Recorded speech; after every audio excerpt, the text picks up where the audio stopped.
You're about to watch an interview I did with Jordi Cortes. Now, Jordi is a Fox guru. He's great on suspension, bike setup, and it's a really interesting interview.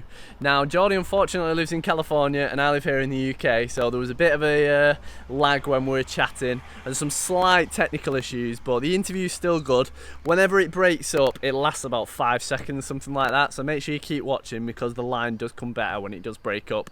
There's some really interesting things we talked about: how to set up your suspension, big mistakes that people make, all that kind of thing. So it's a really good watch. So I hope you like it, and make sure that you say hi and leave a comment to let us know how you found it, and I will both find that interesting and enjoy.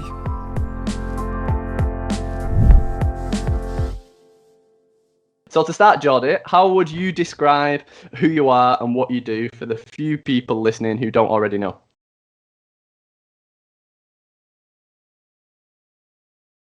So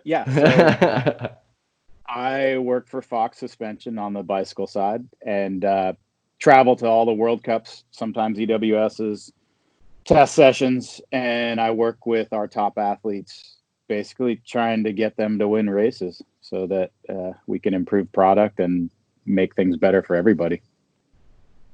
Yeah, for sure. And I know you mentioned before as well that you do the Dialed series, which is, I think, how I personally came across you, because the Dialed series on YouTube is brilliant. For those listening, it's well worth checking out, because you just kind of get an inside look into the pits of Jordi and the rest of the team working on the pros bikes. And it's really interesting because you'll see one rider come in and say, oh, it felt like it was bogging down or it felt a bit harsh, and then you see how you sort of tweak it. So from my point of view, I picked up loads of tips. And my first question actually is about one of the interviews that you gave in Dialed. You were doing a Q&A. So you got asked what your favorite tool was, and you said that you weren't really that bothered about tools, you just use whatever's lying around. But what you did say is that the most important tool is your mind. Now, I like to say that the most important component on the bike is the rider. That's the most important part. And I was just wondering what your views were, whether you agreed, disagreed. Oh, absolutely. I mean, at a World Cup level, at least for winning, you can't really pick favorites. You can't have, oh, it's mostly rider, it's mostly bike. If you don't have all the pieces, you're probably not going to do well. That being said, if you don't have a good rider, you'll never do well, so it won't matter. It's still 90% rider, and that rider is probably 80% mental, and the rest is physical, natural ability, and the ability to push your limits, which is still mental. No, for sure. I think you mentioned it then, that when it comes to a pro level, you've got to have all the parts. You've got to have the right bike and you've got to have the right rider. And MTB Fitness, or from my point of view, I tend to work with your everyday rider, if you like. So the vast majority of people that I work with aren't your pros. They aren't racing, at least at a serious competitive level. How important for people like that would you say the bike is? Would you say the bike's less important for your everyday rider, more important, or? I don't know. That's a tricky question, because I think it's only important in the amount of enjoyment you get out of it. Yeah. For me, I'm so finicky that I can't have any noises. I can't have any creaks. I hate it when things don't work. But that's not always a benefit. And it probably doesn't make me any faster on the trail. There's plenty of people on far worse stuff that are far better riders. That's a great point. So I ride with my best mate Ozzy quite a lot, and I get really annoyed if my PSI on my tyres are down a bit. Like, I have to check them before every ride. If I'm 2 or 3 out, it's getting pumped up, and my mate will rock up and he'll do half a ride, and he's like, "I'm feeling a bit slow today." I look and he's got like 10 PSI, and I'm like, "How did you not notice?" Anything, he just gets the bike and ride. So I think that's true. You've got to, for your everyday rider, it's about knowing the individual, isn't it? On to the next question, kind of going on a slightly different tangent. So here in the UK, we're not quite as lucky as you in California in that we get a whole range of weather. So it can go from freezing cold and snowy and windy right up to obviously nice sunny weather like it is at the moment. Now, I tend to set up my suspension once and then just leave it. And I find when I'm riding in the colder weather, so it's colder out, there might be snow on the ground, I find that the suspension feels harsher and I get a lot more feedback through the bars. And I think as well, that's probably compounded by the fact that your hands are cold, your muscles are cold, your joints are cold. Is that in my head? Is it all just coming from the body, or in cold temperature, does it actually make a dramatic difference to how the suspension works, how compliant your tires are, and things like that? It definitely makes a difference. Whether it's a massive difference, I don't think it really is. Okay. But it does increase friction. It increases the viscosity of the oils, so they're thicker. They don't want to move. So you get more high frequency feedback. And that's kind of what you feel through your hands generally, is that always that first little motion of the suspension. And that's what transfers through. Once things warm up, if you're actually on a descent within 30 seconds or so, you should be right back up to normal operating temperature. Okay. But so do you think that you need to tweak your suspension then based on the weather? No. So somebody riding in 0 degrees centigrade versus someone riding 30. Okay, just so you don't think it's necessary then for most people? For most people, no. There's far more important things to worry about for most people, which is just the initial setup of sag and set your rebound and things that make the average ride better. If you're into it, then go for it. But it's not for most people. Just ride it. Just leave well, it. I was actually going to ask you about basic bike setup later on, but seeing as you've mentioned it there, it makes sense to chat about it now. So, for again, your everyday rider, in fact, I noticed I was watching the video. I think it was with Chaos Seagrave. I think it was. You were setting his bike up over Skype. Yeah, that was a good one. For those. Yeah, it was a good one. I was laughing. But for kind of those watching or for those listening to this podcast, go back and watch that video, because what stood out to me was that I can definitely relate to him, because obviously in your world, when you're twiddling with knobs all day and messing around with high speed, low speed and all the PSIs, it's second nature to you. Like it's easy. But I think to a lot of people, especially your everyday rider, it can be massively overwhelming of how to change high speed, low speed, compression, or your rebound and everything like that.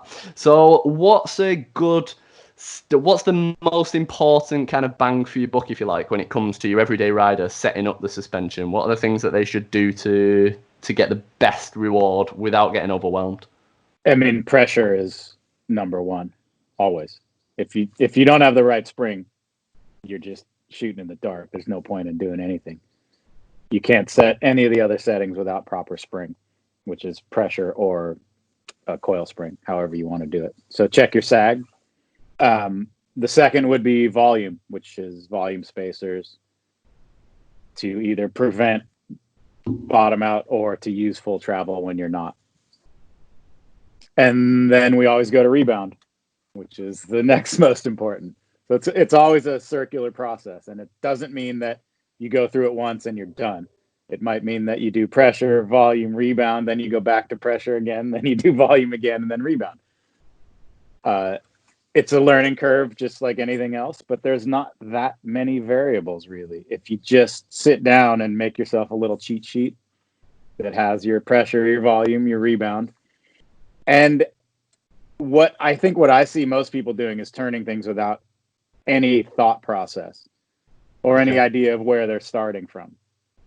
And if you don't know where you started, there's no way you're ever going to get into a happy place or get back where you were. You just start turning things. Of course. So I think you mentioned that, I think, in quite a lot of videos, that you want to track it and then make one change at a time and record it. Is that right? So you'll do a couple of downhills, tweak something, write it down, do a couple of downhills, tweak it, write it down. Is that right? Yeah, absolutely. And never, ever make changes first thing. Okay. Make sure that you get yourself used to it. Bikes are so different than any other vehicle because they're such a small percentage of the overall weight of the package. I mean, the rider is 5 times what a bike weighs. Yeah, of course. So your mood has a massive amount to do with how the bikes feel. If you're a little bit tired, or your hands are a little bit tired, suspension feels crap. And that's the first thing you're going to point at. It's never, I'm just having an off day. It's always, my suspension's shit. Yeah, that's really interesting actually, because that's something that I wouldn't consider. So really, if you're going to be tweaking your suspension and try to really get it dialed, you need to be doing a few downhills, be out riding for a while before you start tweaking it. Because you could, I suppose, if you dedicated a couple of hours to tweaking your suspension, it'd be easy to just rock up to a downhill, do one downhill, and then start changing things straight away. But actually do a couple first and warm up. Yeah. We still struggle with that at World Cups, of guys doing one run, coming in and going, oh, it's so harsh, I can't ride this. And you send them away to go do another one. I've got that. Yeah, you mentioned, because in the videos it comes up repeatedly, doesn't it, that the riders are going out doing the practice runs, coming back saying it's way too hard, and then you tend to drop it, tell them that they shouldn't be dropping it but do it anyway, and then over a few runs they sort of loosen it up. Yeah. So that kind of brings me then into another question I was going to ask you that's in that same kind of sphere. So there's a couple of questions I'll ask you on that. So first of all, for a pro rider, the difference between an average to good setup and the perfect setup is a difference between winning races or not. Like, it can be several seconds, which, is 20th in the pack or first. Obviously for them, it's massively important. For normal riders, is there a massive difference between an average to good setup and the perfect setup for the bike, or is it small differences? I suppose, do you think they should be taking the time to really try and get it perfect? The only reason you'd want to take the time to get it perfect is if it makes you happy, because there's no perfect setup for trail riding. You're riding such a wide variety of trails at different speeds, at different tempos, whereas downhill guys are one track. Basically one line plus or minus, a couple centimeters at most. So they're able to dial in a perfect setup. But if you're out riding local trails, there's just no way. The average setup is going to be the perfect setup. That actually answers the follow-on question to that, which I was going to ask about that. But yeah, you just nailed it. You're reading my mind here. So you answered it. You should sort of have something that's good at everything then. So I'll often find, like on my trails around here, you'll be riding something relatively flat or a steady incline to get there, and your suspension can feel far too hard. But then when you drop into the descent, it feels great because you're going faster, you're flying down. So should people try and sort of set up the suspension to tweak it towards what they want it to do best? Or should you, if you're an enduro rider, for example, for those people, should they be setting up the suspension so it's great for the descents, or is there always going to be some kind of compromise? I mean, if you're an enduro rider, you're still a downhill oriented athlete. So as far as recreational riders, that's up to you, really. It is pretty horrible to climb on a bike that's set up strictly to descend. Body position, the bike sinks in the back, seat angle gets weird, front end is light. Yeah. But if that's what you're willing to sacrifice for good descending, then go for it. A lot of people get used to it. I mean, EWS guys ride 36-pound bikes for 8 hours a day. So obviously it can be done. It just makes you stronger.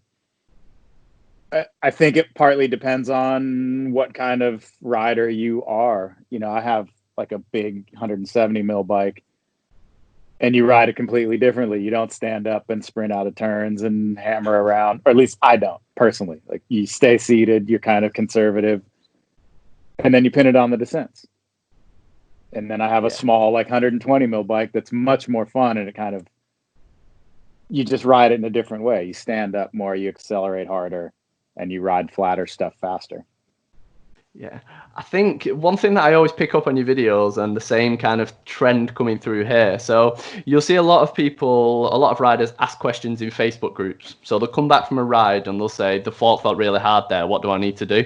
And someone will always say, definitely low speed compression, definitely pressure. And I always notice when I watch your videos and speaking to you now, you always seem to kind of shrug and go, well, could be this, like, how does it feel for you? Like, there is no perfect setting.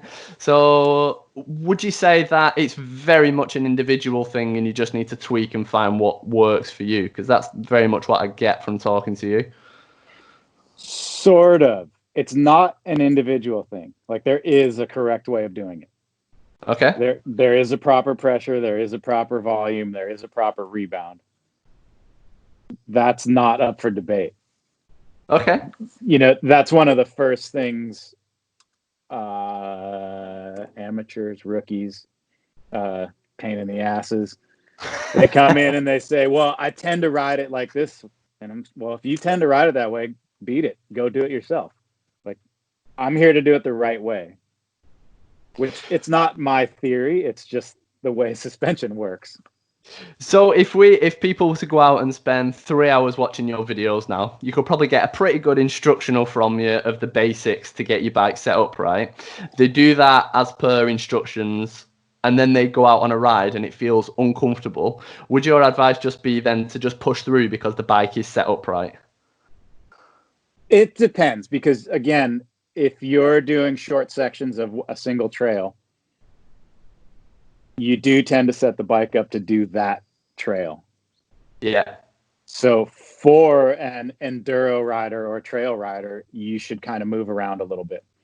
And that's one of the big differences we do with testing EWS guys versus downhill guys, is you do a basic setup on one track and you move them to another track, and then you have them go pedal for a couple hours.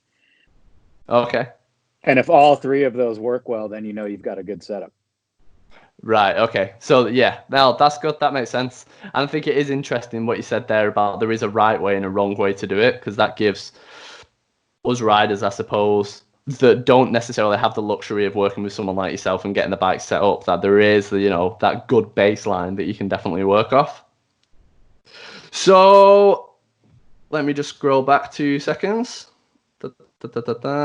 Yeah, this one works well nicely based off what we were just saying. So what are some of the common mistakes that you make? You just mentioned one there, or you mentioned a couple actually so far. One of them was, I suppose, stubbornness and saying, here's how I ride it and here's how I want to ride it. And a second one that you mentioned earlier as well was not recording everything, so just trying to wing it. So what are some other obvious mistakes that a lot of riders make when it comes to bike setup? There's a lot. I think one thing is not focusing on things outside of suspension.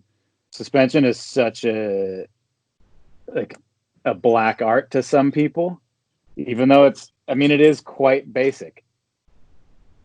But there's so many other things involved. There's grips, there's lever angle, there's seat position, there's cleat position, there's tires and tire pressure. All these things contribute to the feel of your bike. I went out and rode 3 different sets of grips yesterday, and each run, a certain set of grips was the worst thing I've ever ridden. It made my bike feel horrible. Yeah, it had nothing to do with suspension. I can totally relate. When I changed bikes, I like quite thick grips, so that give you quite a bit of cushioning. And when I went to some that were like really thin and you were almost attached to the bar. Yeah. Like that. So yeah, that's interesting actually. When you go and change something on the bike, say your grips or your stem angle, your stem height, loads of different things like that, should you then go back and tweak the suspension? Yeah, absolutely. You should double check everything, because any slight shift in weight of you changes how you're reacting to the bike. So you can see it just if you just stand on your bike, lean up against the wall, and move yourself back and forward a couple inches, you'll see the bike move back and forth. That changes everything there. Okay, that's interesting, because I imagine us riders, I'm sure yourself included, we love tweaking stuff on the bike because it's fun. It's part of the whole sport. But actually, if we're changing something, then we should make sure that we go back and check the suspension, because a lot of people will buy a bike, set the suspension up when they first get it, and then change loads more things and not go back to the suspension. So that goes for everything, does it? If you change your wheels or change your grips, just make sure that you check that your suspension's still working right. Absolutely. And again, it's like suspension kind of gets a bad rap because it's the only thing people buy and ride and say, oh, it's not set up like this, or it doesn't feel like this. People go buy wheels without a clue. Yeah. You just buy them because they're cool. They have a massive amount of influence on how the bike feels. Or handlebars. You buy bars that you think are nice, but you have no idea how they ride. And that's one of the contact points that is most critical. It's grips, bars, wheels, tires, all that stuff is an integral part of how your bike is functioning. And there's so little assessment of how all these other things go together, because suspension's always there to blame. But any forum you go to, people aren't bashing, oh, this bar was so stiff I couldn't ride it. It was always, my fork sucks. Yeah. So how do people actually differentiate then? So if people are getting overwhelmed with thinking suspension's complicated and suddenly they have to then try and narrow it down to bars, grips, everything else, how do they differentiate? Is it just a matter of experience and just the longer that you ride, the better you get an idea of what works? Or is there a process you can do? I don't know if there's, again, it's the bike industry is so goofy. There's not a lot of empirical data for a lot of this stuff. It's all colors and just put things out. So yeah, I hate to say this, but you do need to kind of do some research and look through reviews and forums. You just have to do it very carefully because they're a wormhole of terrible information. I mean, you mentioned it earlier. It's like the first comment on a forum is always like, oh, I know the problem. It's because of this. Or it's like, oh, I bought this fork and I'm feeling this. And the second comment is, oh, you should have bought this brand. That one's shit. It's like, none of them are really shit. They all work quite well. Yeah. And if you just take a little bit of time, you're going to be okay.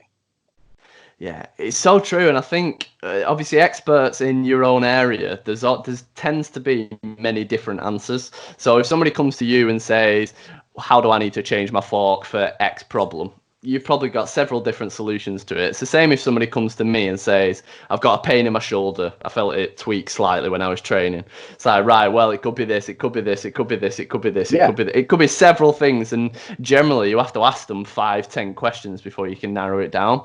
But on a Facebook group, people can come across as so definite that they know the answer that the person who doesn't know can listen to it. So yes.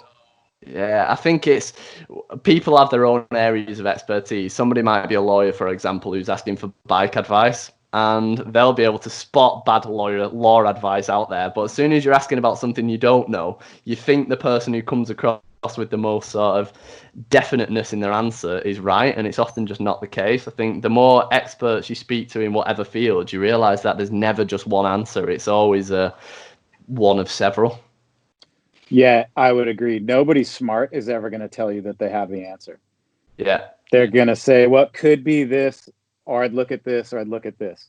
But as soon as somebody says, oh, man, it's this, just delete them, block them. It's not going to happen. Cut them from your life. Yeah. So in another video that I've watched many of your videos, if you haven't guessed. That's good. That's all I've got right now. This is how I do my learning. I can't remember which one it is, but you were talking about one mistake that many riders make is they try and tweak the suspension too much rather than riding it or try to tweak the bike in general rather than riding it for a length of time and just getting used to how it reacts. Yeah. Would you agree with that? Or do you think that you should just ride it and get used to your bike? You should after a certain point, right? I mean, you need to put in the basics and at least set those few parameters. But if one day your bike feels good and the next day your bike doesn't feel good, your bike didn't change. It's you. So just settle down, ride your bike, and realize that what you did before is still there. I mean, yeah, that's true. You just put out slightly then, so I'm just going to repeat what you said. I just caught it, but for those listening, you said then that if your bike felt bad, if your bike felt good yesterday, but it feels bad today, the bike is not the issue, it's you. Is that what you just said? Right. It was quite a choppy line. Yeah, absolutely. That's really interesting, and I think that's something that people can definitely learn from that, because it's very easy to go out on a ride and start blaming the bike, but you nailed it yourself. Your bike probably changes very little day to day, but you change massively. Very little. I mean, if we're talking 6 months and your suspension is not serviced and you ride 3 hours a day, then your bike's changing. But that's Yeah. not really what we're talking about. So Yeah. if you set your bike up and the next day it feels crap, it's not the bike. Yeah. That's really interesting. So I think there it's a matter of making sure that you've got a proper warm-up process, make sure that you ride for a little bit before you start checking it. And that's where things like, I suppose, more my area of expertise, if you like training, your nutrition, warming up before you ride and all that comes into play. And I suppose being in tune with your body. And that's something that your pro riders very much are. Like, they're very in tune with the bike, but you'll see it a hell of a lot more than me. They're also massively in tune with the body as well and understanding how they feel. The good ones are, and the good ones can assess themselves and realize when it's them or when there's an issue. Mm. But there's also huge egos and, well, ego, I don't know if ego is the right word, but I think it's hard for a lot of them to accept that it's a failure on their part. So they'll continue to push knowing that they're not pushing in the right direction. They're just taking up time to sort out these other issues. Okay. And that's fine too. However, that's a pro rider when we're talking about the difference between winning and not winning. That's okay. For your average person, it's just not okay. You need to use some self-assessment. Yeah, I agree. So I totally agree. So I think for riders listening to this, when you head out, you're going to have good days, you're going to have bad days as well. And I think it's being kind to yourself on those days. Like, pro riders, I'm sure they have ups and downs as well. But as a general rule, full-time pro riders, all they have to focus on is training, eating, sleeping. Of course, they have family issues and they still have those things, but their full-time job is to train. Whereas for your everyday rider listening who's got the 9 to 5, you probably can't expect to go and ride on your usual ride nights and perform as well every single time. You're going to feel amazing some days and you're going to feel bad some days. Oh, absolutely. I mean, all of us do. No matter what you're doing. I mean, sometimes you just can't type. Sometimes you can't think. Like it happens with everything. But when you have something like a bike to blame, it's pretty easy to take it out on that. It's like, it's not me, it's that. That's so true. And I suppose we all do that for outside of biking as well. It's always easier to blame something external rather than blaming yourself. Yeah. That's why gyms are nice, because you just can't blame. There's no gym equipment you can blame. It didn't change. Right? Yeah. You either pick it up or you don't. And a bike's not that different if you think of it in the same way. It hasn't changed. You're either going to do it or you don't. And if you're not doing things the same way. That's good. I like that. If your deadlift form is bad, you're going to get hurt. If your bike form is bad, you might crash and get hurt, but it's just going to feel bad. Yeah, that's so true. I suppose with a deadlift, the bar is the same weight that it was yesterday, and you pick it up and you put it down. It doesn't change. You can't blame the bar. But yeah, with the bike, you can. That's really good. I like it. Well, what I did before we came onto this podcast is I asked on my Instagram and also in the Facebook group what questions that people have got for you. So I'd like to ask you quite a few of these questions that are directly from some Facebook followers. But before I do that, let's talk a little bit about the Fox 38, if you don't mind. So it looks sick, but I'd like to know just a little bit more about it, and I'm sure everybody would. So what's the difference between the 36 and the 38? Who's the fork for? Who should upgrade to it? Is it better than a 36, or is it just tailored more towards a certain kind of rider? Like, tell us all about it. The 38 is tailored more towards a gravity-influenced rider, and it's kind of addressing things that are getting more and more prevalent, like 170 mil, 180 mil 29ers, where big wheels, long single crown forks, introduce a lot more flex. Bikes are getting better and better. Riders are going faster. So there's a few things that we had to address. One of them is stiffness, and stiffness is definitely an issue. The 36 was plenty stiff and is even stiffer this year. And stiff isn't the end all be all, but it's kind of being able to manage that stiffness in the proper way. The big thing with the 38 is the air spring, and we needed that real estate of the 38 millimeter legs to do some things with that air spring that make it a pretty special fork. We also changed dampers on both 36 and 38 to kind of narrow the range. People were able to get in a lot of trouble with the older dampers. If you didn't pay attention to where you were, you could definitely get it wrong. And we kind of took all the info we gathered from racing and figured out where those parameters were and narrowed it down so that you basically get that sweet spot in the entire sweep instead of being able to go way wrong either direction. Got you. So for people listening to this who are normal trail riders, would you say they'd be better on the 36 or the 34? This is purely for your bike park days, your full-on enduro riders, or is it a bit of a trail enduro fork as well? It's definitely a bit of a trail enduro fork as well. I think part of it will depend on how fast you are and how heavy you are. You know, bigger riders are going to put more forceful inputs into suspension. So then you might look at a 38 and the 160 travel, definitely the 170 travel, absolutely the 180 travel. But the 36 has been completely revamped as well, which a lot of people aren't talking about. And I've seen a few reviews saying, oh, the 36 got some upgrades, but the 36 is completely new and it's got most of the features the 38 does, including some things that people just have not seen before. Okay. And that stuff will kind of come out as the year progresses and people start to figure it out. But, you know, somebody in the 170 pound range riding a 160 mil trail bike, the 36 is definitely the way to go. Mm-hmm. I mean, it's a phenomenal fork and it's 250 grams less. I mean, a decent chunk. And again, sometimes stiffness isn't everything. You know, if you're a smaller rider riding this massively stiff chassis, Yeah. all that translates. You feel it. Yeah, of course. Do you think that people should try these things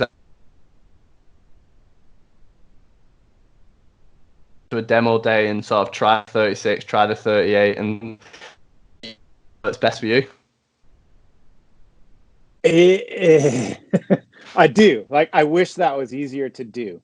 Yeah, but it's hard, isn't it, with different bikes and different setups?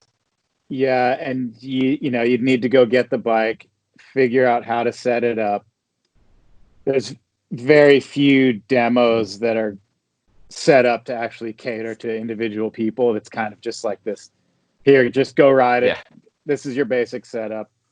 And if the product's new and everything's in good shape, and there are some demo companies that do a great job, then yeah, you're going to get an accurate feel for the suspension or the bike or whatever. But most of this stuff is so clapped out that you just kind of don't even want to ride it. Yeah. You can figure out fit and some basics, but you're not really going to figure out how those things actually function. Yeah, that's true. I suppose if a bike's taking an absolute beating and going out and out and out, it gets worn down so fast, doesn't it? And the suspension and everything isn't going to be set up right for you. Yeah, and volume, you know, volume spacers in the fork and shock. There's no way they're going to be changing those things for each person demoing a bike, and that's a huge part of suspension setup. So it's like, yeah, you can do it, but don't base your entire decision on it. Yeah, for sure. I found it interesting actually what you said earlier about the air pressure, and then when you've set your air pressure to change the volume spacers. I think volume spacer is something that I've just started tweaking myself, but it's something that before you said leave around a air spacer or take away an air spacer. Yeah, I mean, it all comes back to pressure and sag, right? You set sag first. Absolute. You have to do it. You can't get by without it. You don't necessarily have to stay at that recommended sag of 20, 15, 20 in the front, 25, 30 in the back. You have to start there. And then you go ride it. And if you're bottoming the suspension, you add volume spacers. If you're not getting full travel, you take them away until you're kind of in a good range, and then you can start to adjust damping. But without that basic platform, you're just wasting time.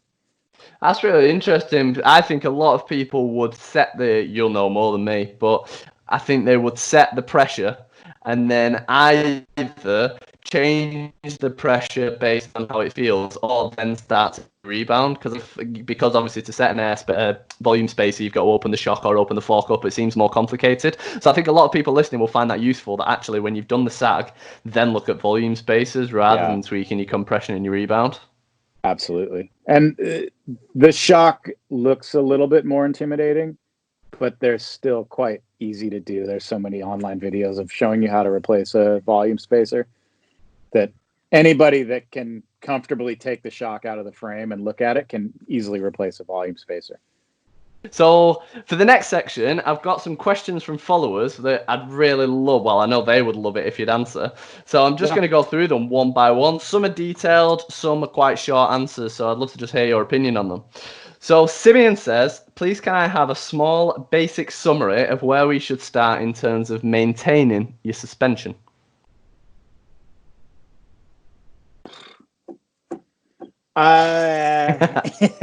Yeah, that's tricky. Because generally the people that ask this aren't really qualified to do basic maintenance. And there isn't a whole lot of basic maintenance. There is kind of the thing of hanging the bike from the front wheel while it's not being used, which can help the fork, but it's not the end all. The best thing you can do is just keep it clean and dry. Don't spray anything on it. Don't put any lubes. Don't put any silicons. Just wipe it down. Soap and water are not good. Cleaners are not good. Any kind of soap is going to get onto the stanchion, and then even if it's microscopic bits, are going to pass that seal and little by little degrade performance. The best thing you can do, just keep it clean and dry and then send it for service when it's supposed to be serviced.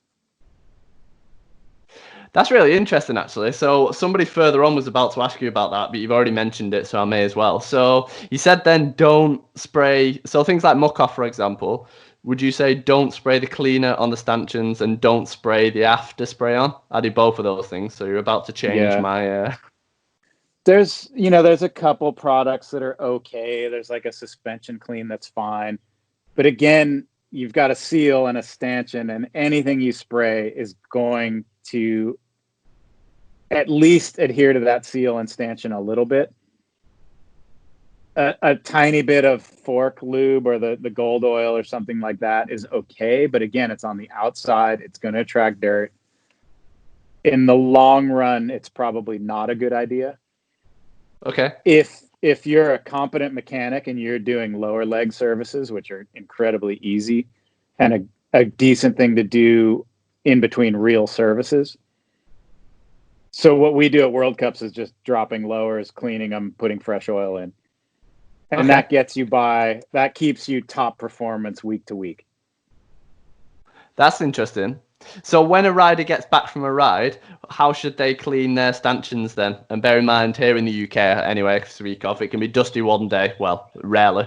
Most of the time, it's muddy and sloppy. I'm just thinking because for the past week, we've had dust. The rest of the time, it's definitely not dusty. So how should they clean the suspension? Mud's not a problem. Water and mud are usually totally fine. Yeah. If you want to spray your bike off, go ahead and do it. Just don't. Just treat it like a bearing. You don't blow water straight into a bearing. If you have exposed bearings, you don't spray soap and cleaner all over them either. Well, I hope you don't. that stuff is going to pass any seal. I don't care what it is. And people that ride in the mud and wash bikes each time are probably just going to wear bikes out a lot faster.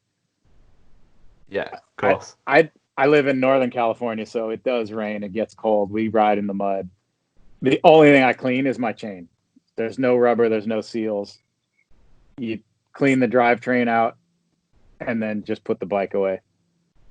That's so interesting. So, will your bike last longer and perform better for longer if you don't clean it properly? Because that's quite groundbreaking, I'd say.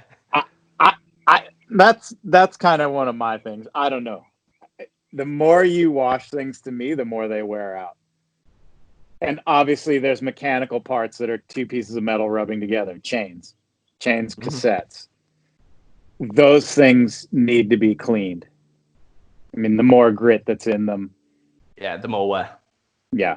Are you going to prolong life by keeping them clean daily? You know, if you're riding in the mud every day, is cleaning it in between those rides going to make any difference? I really doubt it, because as soon as you hit a puddle, it's muddy again. Yeah. The grit's right back in there. Like, what are you saving? Maybe if you're riding an hour to the trail on the roads, you're saving that little bit. But I don't know. I still clean the chain. I clean the cassette.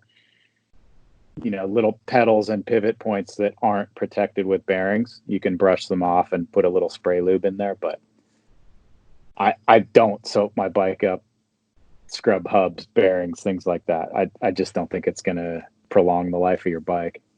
That's really interesting. I think you're going to have two people listening to this. You're going to have one side of people who are cheering because they hate cleaning the bike, and you're going to have the clean freaks who are like, no, blasphemy. That's really interesting, though.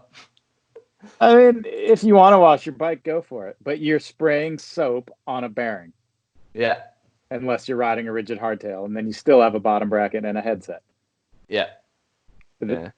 It's going to get in there. There's no way around it. Even the best seals are going to let something in. And soap is designed to get in there and break grease apart. Yeah, of course. So that's fascinating. That's really interesting. I think a lot of people will be interested in what you just said there. That was good.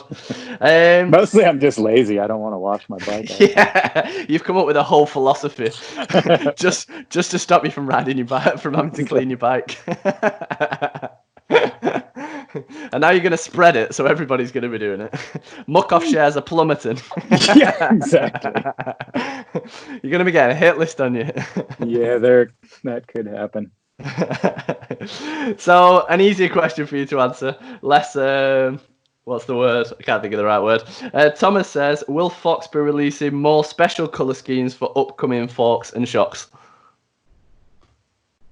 I don't know why Thomas thinks I would answer that.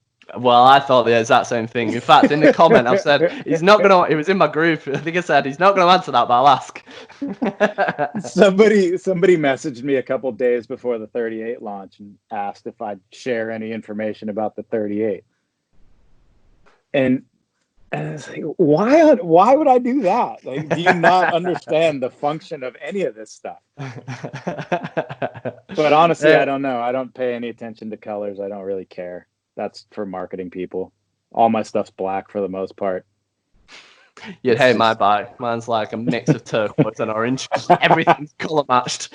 So that's what you want to do. Go for it.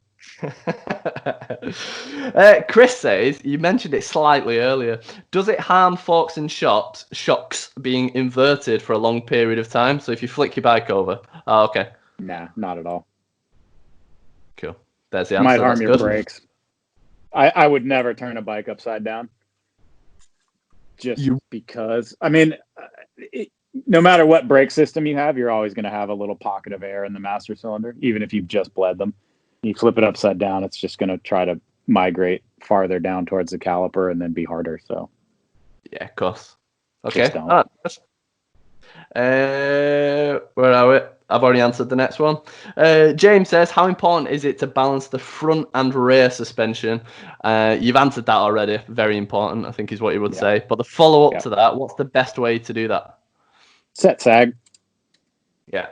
Yeah. Perfect. It's super basic. We've done good with this interview because most of these questions we have answered. Okay, this one we've not talked about yet. I'm interested in your views on this, actually. Neil says, what are your thoughts on the ShockWiz device and other similar ones on the market? Do they work or are they a gimmick? Do they work? They do what they were intended to do. Would I use one? Absolutely not. I think for some people on very, very basic flat trails, they could be okay. But they give very conflicting information if you ride different types of trails, and they have no idea about incline or decline and can give pretty random advice. Okay, So you answered that very nicely politically. Good work. Yeah. No. Like, there's better and better data access systems coming out that are more and more user friendly, but still fully functioning. Mhm. There's a friend of mine that's been doing that motion instruments setup that's coming out. It's far more involved than the other couple that are out there, but it works, and it's a true data acquisition system. But it still works through the phone, and if you're technically inclined and want to fuss around, that's the way to go. Yeah, that's a great answer. I think a lot of people would have known. I know I didn't know about that sort of thing coming out. So yeah, that's fascinating. Yeah. Similar question in regards to products. Two more. Andy says, "What are your views on Cushcore and other similar rim protector / entire systems?" I am a huge fan as far as they are faster. There's no question. A lot of people are even riding them for XC and gravel and things like that. I haven't quite adapted to riding them on my home tracks. We do a lot of pedaling, and we're able to ride exo type casings here. While it's quite steep and fast, it's not incredibly sharp. There's no sharp rocks. There's some roots, but I still enjoy the feeling of a fast rolling bike. Mm-hmm. If I was racing enduro or downhill, there's probably no chance I would go without some type of insert. Front and back? Probably. I think some of that will depend on the size of the rider as well and the type of the tire. Tires are catching up a little bit. Yeah. But more for the suspension action of the insert than the actual puncture protection.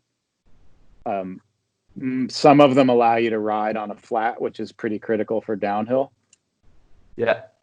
But more than that, they stabilize the bike and they prevent some of that really harsh tire rebound. So they track far better. So yeah, if you want to go downhill fast, I would recommend an insert. That's a great answer. Nice. So the final question, well, second to final question, easing it off slightly. Gaz says, "What's the strangest thing you've been asked to do in the pits?" Should have emailed this question in advance. I don't know. There's either one of two things happening right now. Either you're having lots of things pop in your head and you're deciding what you can say, or you're struggling. No. I haven't been. I mean, honestly, for me, the strangest thing ever was to sign an autograph. And I don't know if that sounds like a dickhead thing, but I think it sounds the opposite. I was just like, what? Why? Loic Brune is over there. Why are you talking to me? Yeah, exactly. Like, I'm just sitting here covered in oil. That's nice. That's a really nice answer. So the final question, which I like to ask everybody who comes on the podcast, and it's putting you on the spot, is what's one final piece of advice / thought you would like to end the podcast on that the people listening will find useful? Quit being dicks in forums. That's a great one. I like that. That's a really good one. As I've been getting into this more and more and doing more and more online stuff, part of it is going on forums and answering questions. And people are truly horrible. I think a lot of times it's to a corporation that they see as this massive entity. What they don't realize is, and I talked about this with somebody else, like at Fox, there's a huge brand and a company and lots of people have their fingers in it. But when you get down to that one product, there's not very many people involved. And it's a passion. Mm-hmm. Like, we're not doing this because we're getting rich or because, we're trying to sell all this product. We're doing it because we love bikes. And I ride with our head engineer. I ride with our test lab guys. They're all bike people. And they are doing a lot of work to make sure this stuff works well. Yeah. And to get on a forum and instantly think you know better, or you would have done it differently, or you made a stupid choice because you did this. It's just awful. Yeah. Like, there's I no totally point. agree. I Go think it's outside and almost ride like your bike. Yeah, totally. It's almost like road rage, isn't it? When people are inside the car, Yeah. they suddenly flitch into a different person. I think a lot of it is that people don't know how to express the kind of emotions, and they'll take it out in the worst possible way by shouting on social media. And I am, like you've mentioned it yourself there, like it probably comes across as coming at Fox, but that's also you behind Fox, so Yeah. it's going to get you when it's talking about it. But I get the same thing with MTB Fitness as well, because obviously on Instagram and especially on Facebook, there's a large audience there. And the amount of people who hurl abuse, and like I'll get insulted, like people call my teeth and my jaw all the time, and like like you've got to laugh it off, you've got to have a thick skin. You Like do. I think people like me and you, because we're probably both quite self-confident, like people can hurl abuse at me all day. As long as my girlfriend thinks I'm good looking, I'm fine. Yeah, exactly. But I think what they don't realize is like when people abuse, say, e-bikes, for example, or they call people in groups and things like that, can have a real dent on someone's confidence. And, you know, someone posts a video of somebody falling off the bike and then they're laughing at them in a group. That can put somebody else off riding. So, For I sure. think that's a really nice way to end. Just what's the point? Why? Yeah. Just think about it before you say it, please. Yeah, I like it. That's perfect. Well, where can people go to find out more about you if they want to follow you, learn more about you? Where do you want to send them to? You can check out the Dialed account on YouTube. You can follow Ride Fox Bike. You can follow me if you want on Instagram. Just try not to DM me unless you have a valid question. I get so many a day with the most pointless stuff. What I'll do is I'll go back through this podcast, find all the things that irritate you, and send them me every couple of days. Exactly. Well, Jordi, thank you so much for your time. I really, really appreciate it. And Thanks, Matt. That was awesome. No, I really appreciate it. Thank you. Welcome.